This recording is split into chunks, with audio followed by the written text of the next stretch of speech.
Samedi, c'est fini, et dire que c'était seul qui bougeait. Samedi, c'est fini, c'était devenu vraiment n'importe quoi. Ta ta ta. Je crois bien qu'ils reviendront un jour. Non, non, j'arrête. Je ne suis pas chanteur et de toute manière, ma chanson ne va pas leur plaire aux plus acharnés. Pour qui, non, non, non, ce n'est pas fini.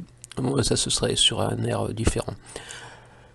Ceux qui crient le plus fort ou vocifèrent en cliquant sur j'aime pas sont rarement les plus soucieux de l'intérêt général.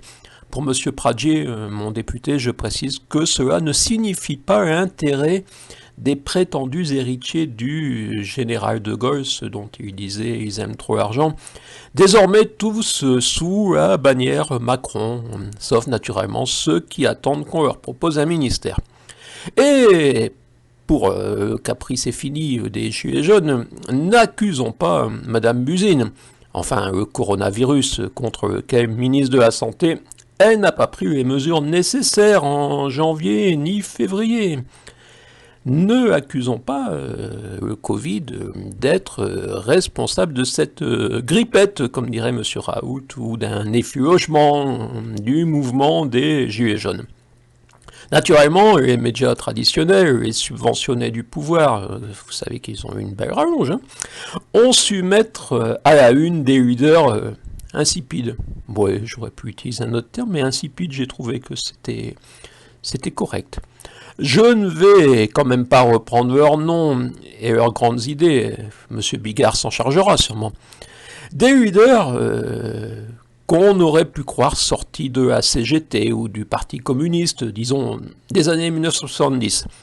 Et des revendications qui ont tourné en rond, comme le RIC, comme si on ne savait pas que les référendums seraient la porte ouverte au tout et n'importe quoi. Mais ça évite d'aborder la confiscation de la démocratie, de la République. Je l'ai déjà dit, mais dans une audience tellement dérisoire, on peut sourire de la demande de plus de démocratie directe et participative quand on voit le législateur tranquillement supprimer des pans de la démocratie, comme dans les petites communes de 1000 à 2000 habitants, qui se sont le plus souvent retrouvés en mars avec une seule liste au municipal. C'est bien la démocratie avec une liste, ça pourrait donner des idées à d'autres. Ben oui, il suffit de rendre difficile l'accès à la possibilité d'être candidat et comme ça vous êtes les seuls. Et les élections départementales comme régionales seront l'occasion pour les installés de conserver leur siège.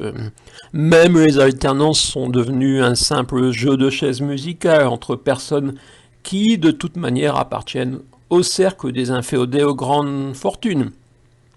Voilà, faute d'idées harmonieuses, la violence et des leaders insipides ont donc vidé les manifestations. Certains manifestants étaient sympathiques, j'en ai interrogé. Peut-on faire mieux? Ce mouvement pourrait-il renaître autrement, dans une optique de l'être plutôt que de l'avoir? J'en doute, mais je le répète régulièrement, sans être surpris de l'absence d'écho. Ça continue, encore et encore. Et là, je crois que je me suis assez fortuné.